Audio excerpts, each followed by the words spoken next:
The video I'm about to show you is very disturbing. It's of Brandy Vaughan, the ex-employee of Merck Pharmaceutical, who is a whistleblower. She has the organization learntherisk.org, and she was found dead yesterday.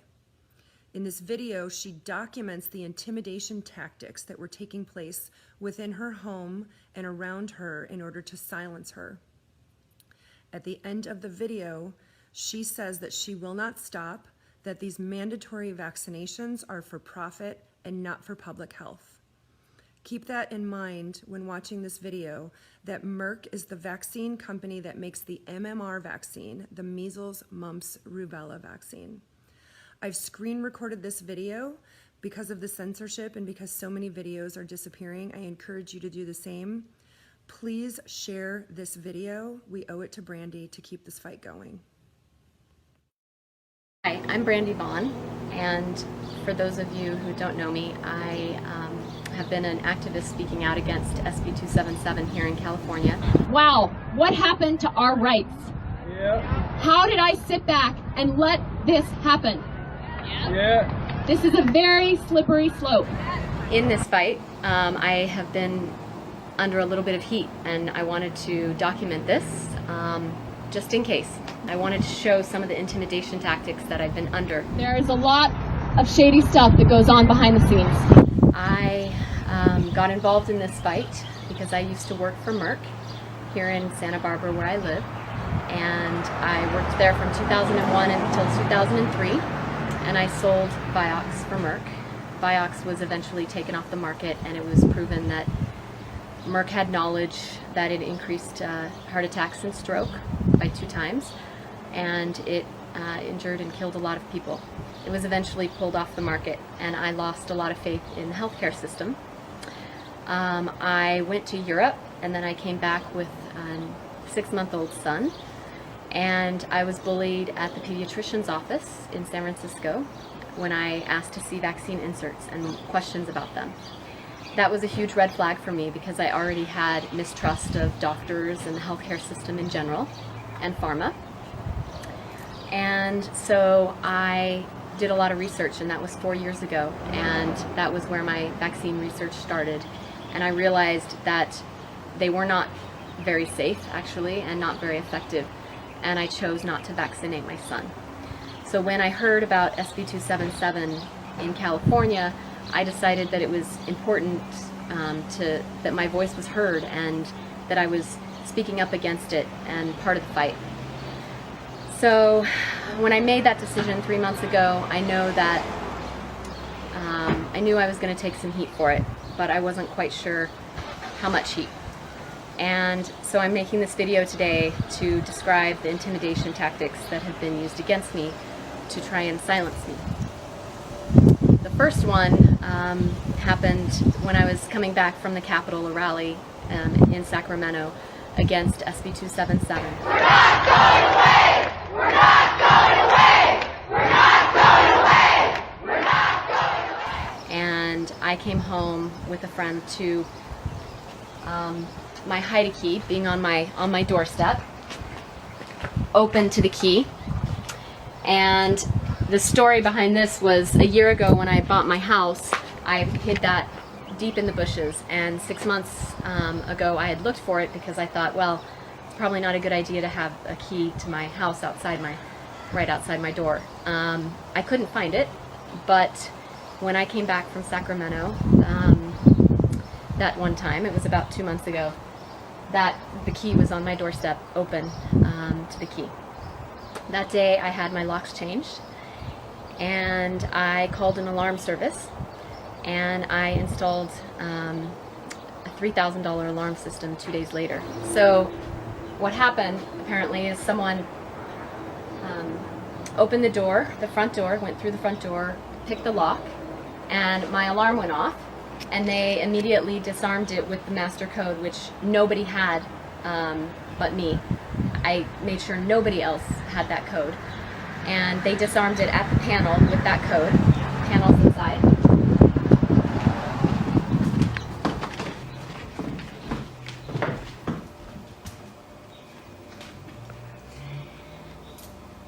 According to the alarm company, at 3:45 in the morning, somebody entered in through the front door, the alarm went off.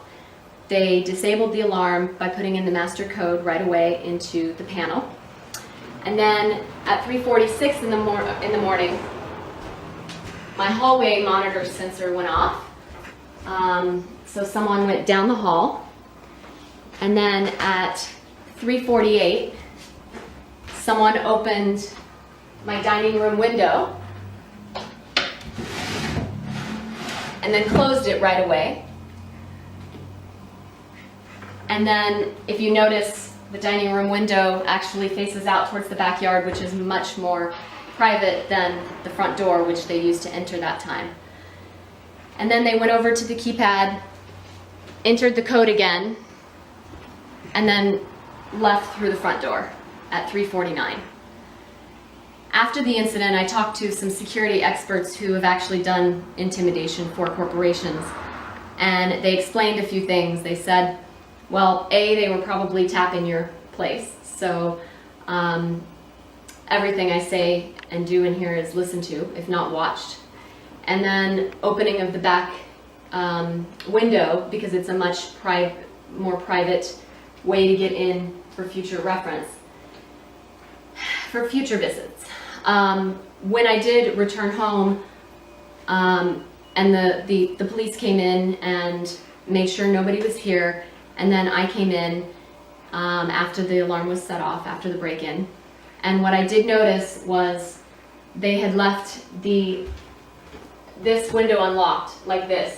And before I left for Sacramento, all of the windows and doors were locked, double locked actually. I went through twice to make sure that they were locked. So after that happened, I didn't really feel comfortable sleeping in my house again, because of course they could come in and disarm my alarm whenever they wanted. There wasn't really another way to secure the system. I changed the code, but again, who knows how they got the code in the first place. The security expert is pretty convinced that the house is tapped, my phone is being listened to, my conversation, my text messages, and then my computer, both my computers as well. The next thing that happened actually was with my computer. So one of the things that the police wanted to know was if anything was taken in the break-in. Of course, nothing was, because they weren't here to take anything. I did have a computer here in a hiding spot, and when the police were here, I did actually come and look to make sure the computer was still here, and it's here above the microwave is its hiding spot. It's not a place anyone would know to look for the computer, and it's not, you know, especially in being here in only 4 minutes. 2 days later, after that happened, after the break-in happened, I walked into my place to move some stuff out, and the computer was taken from its hiding place and put in the middle of the floor. And so I came back home to pick up some stuff. I wasn't staying here any longer. And that message was there, which was obviously very scary, because clearly somebody had been listening in, if not watching, as to where the computer was. So after that, I decided that it would be best to get out of town, and I left town for a couple of weeks and really went off the grid for a good part of that. So after the computer incident and leaving town for 2 weeks, the day that I came back, I had a friend come with me, and him and I arrived at my place and found a ladder open right in front of my door, looking into the windows, the bedroom window. Now, this is my ladder, but this ladder lives in the garage. So it was clear that somebody had accessed the garage, brought out the ladder through the side of my house, opened it, looking right up into the window, and this happens to be the only window that I had blinds open. So that was quite a message. The security experts said, wow, what a better message than to say we're watching you. And this actually happened the day that I came back into town. So they clearly knew that, well, it happened the night before. They clearly knew when I was coming back. The neighbor who was feeding my dogs came over after half an hour after we found the ladder, and she asked, so what's with the ladder? And I said, I don't know. I mean, I didn't put it there. And she said, well, it wasn't there yesterday. So it means that it happened the night before I came back into town after 2 weeks. So clearly they are watching. The next incident was just 2 days later, and that's in the garage. This Buddha was on the floor. Normally the Buddha is pretty heavy. It was on here on top of the dog cage, holding the towel to cover it up at night for the dogs. So it was taken off of here, and there's really no way it could have fallen because, I mean, it's actually really heavy, and if it had fallen, it would have fallen, you know, some different way. But I walked in and I found it right there on the ground. The pictures were also knocked over.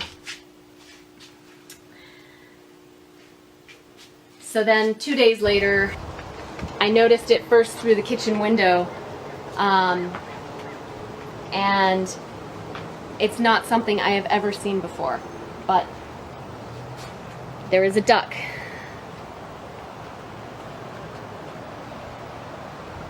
On my table. And when I talked to the security experts, I said, I don't understand the duck. And then it came to me that I had been on my phone having a lot of conversations about people asking me, you know, are you staying at your house? What are you going to do?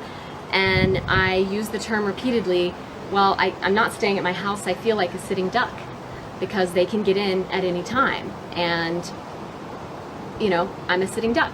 And so that was actually quite disturbing to come home to. Now I have a duck. I have never seen it before. It's not mine. Nobody else is having access that would bring a duck. It's a clear message that, again, they are watching me.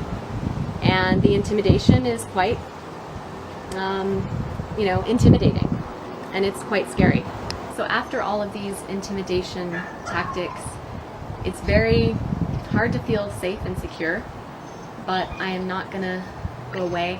I mean, I'm not gonna be silenced because these are important issues and we need to expose what's really going on behind the mandatory vaccination bills. It has nothing to do with public health. It has everything to do with profit. And I hope that we can all continue this fight. We may have lost the battle, but we still have a war to win.